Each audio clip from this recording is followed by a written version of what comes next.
lo interesante era hacer un western en Chile, en Latinoamérica, y por lo menos mi intención era criticar el género, encantándome porque a mí me fascina, pero pensando que en verdad fue un género que se creó para mí como un método de propaganda de las nuevas naciones americanas para transformar la matanza de indígenas en un espectáculo.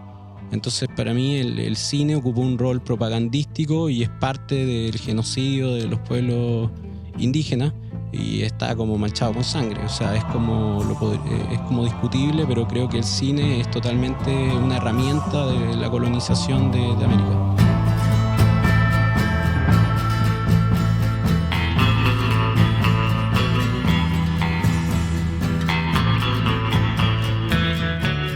O termo em inglês western significa ocidental e se refere a uma fronteira oeste norte-americana. E essa região também foi chamada muitas vezes de Far West. Então, com a tradução aqui no Brasil, veio com o nome Faroeste. Então, esses filmes de western, esses filmes de velho oeste, esses filmes de bang bang, pode chamar do que você quiser, tem vários conceitos que se repetem dentro desse mesmo gênero, mostrando uma sociedade totalmente selvagem e normalmente o principal dessa história tem seus próprios códigos morais e éticos. Códigos de honra, né? Por exemplo, não atirar pelas costas, ou vamos resolver isso num duelo. E os códigos dele sempre estão acima da lei, sempre estão acima de tudo. O que ele acredita é o mais ético a se fazer dentro de uma sociedade selvagem. E nos filmes esse poder é conquistado através da violência, ou seja, se tu tá sendo violento comigo, eu vou ser violento contigo, ou através da generosidade, através da bondade que tu faz com o outro. Hoje em dia esse tipo de história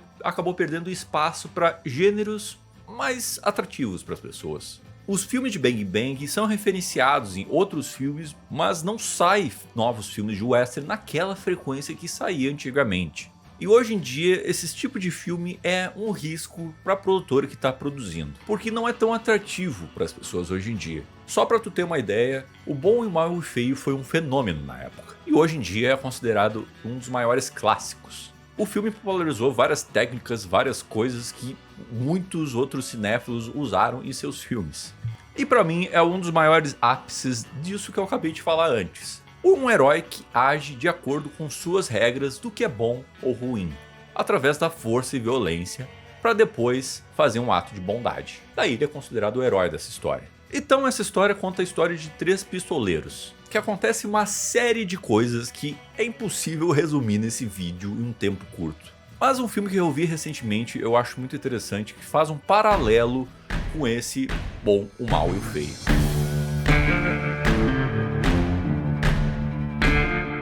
A gente tá numa fase hoje que as pessoas estão tratando que o gênero não só acabou, como tá saindo obras que estão desconstruindo esse mesmo gênero, os chamados anti-western. E um desses filmes se chama Os Colonos, porque a base desse filme é baseado numa história real que acontece no Chile. E temos 3 personagens aqui que nem o Bom e o Mau e Feio. A gente acompanha uma história de um militar britânico, um mercenário americano e um mestiço. E a missão desses caras é proteger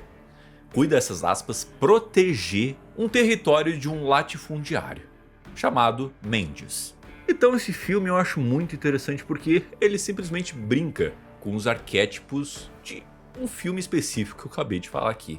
Um líder, onde a história se pauta nas decisões centrais, onde no filme comum ele seria retratado como um herói. Ele seria retratado como um herói que serviria como inspiração de comportamento para os homens. Mas ele deve ser a pior pessoa desse filme de longe. Americano arrogante. O americano é um personagem onde a figura representa uma versão explícita dos inúmeros anti-heróis americanos, onde ele entende muito bem o terreno onde está e toma as suas próprias decisões. E ele ainda se sente numa posição de poder maior que os indígenas. Ou seja, arrogante. Ele pensa que conhece toda uma nação indígena através das experiências básicas que ele teve. E o personagem principal dessa trama e que é mais focado é o mestiço selvagem. É um personagem que dificilmente tu não vai ter empatia com os horrores que acontecem com a sua própria tribo.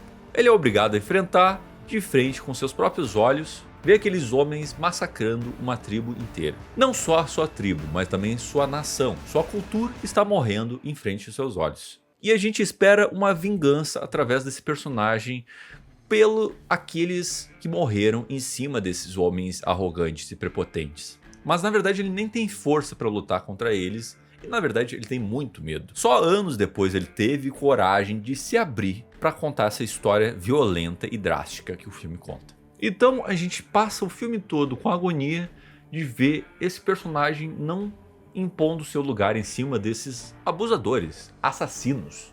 Então esse filme para mim é genial porque ele usa todos os arquétipos de filmes de western clássicos em questão de música, até lettering, o título que aparece, os arquétipos dos personagens, para ser na verdade um anti-western.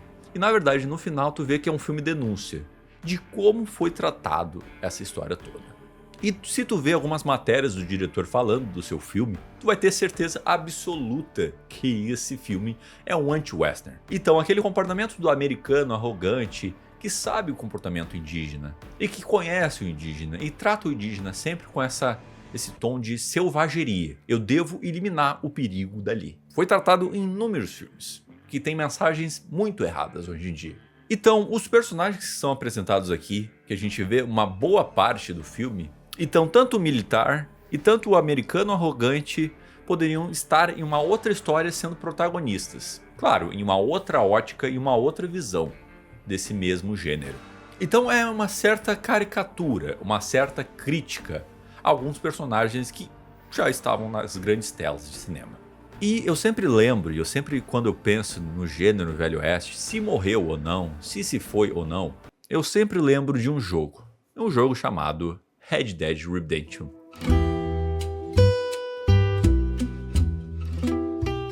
Aqui a gente vê uma obra que se critica e se autoavalia, mas não a partir de uma caricatura de personagens que já existiram no gênero, mas sim colocando esses personagens para se autoavaliar enquanto a gente joga com eles. Nesse caso a gente acompanha uma boa parte o personagem Arthur Morgan, que é considerado um dos personagens mais bem construídos no game. E por que isso? Porque ele não é um típico herói de Velho Oeste, de filme de Bang Bang, ou sei lá o que pode chamar. Ele é um herói que sente muita culpa do que ele fez. Ele é um herói que ele sempre fica se autoavaliando. E ele sempre está numa espécie de redenção.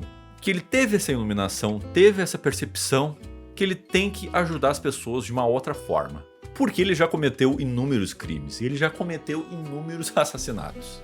Então, com a doença se agravando e ele tomando consciência do que ele é realmente, ele vê que ele precisa fazer alguma coisa. O jogo é sobre a decadência de todo um estilo de vida de Velho Oeste. Como as histórias de cowboys hoje em dia não se deve ser sobre vangloriar os atos dos heróis. E que como esses caras nos dias de hoje, na sociedade que a gente vive hoje, não tem como serem tratados como os heróis, como eram tempos atrás. E para encerrar esse vídeo, eu nunca vou esquecer desse diálogo que é do começo do jogo e que para mim representa o meu pensamento sobre o fim dos filmes de western. The whole world's changing. Even I see that now. Our time is pretty much past. They don't want folk like us no more. This there rules will be damned with you. No more outlaws. No more killers. Now it's us being hunted. Oh, they ain't stopping.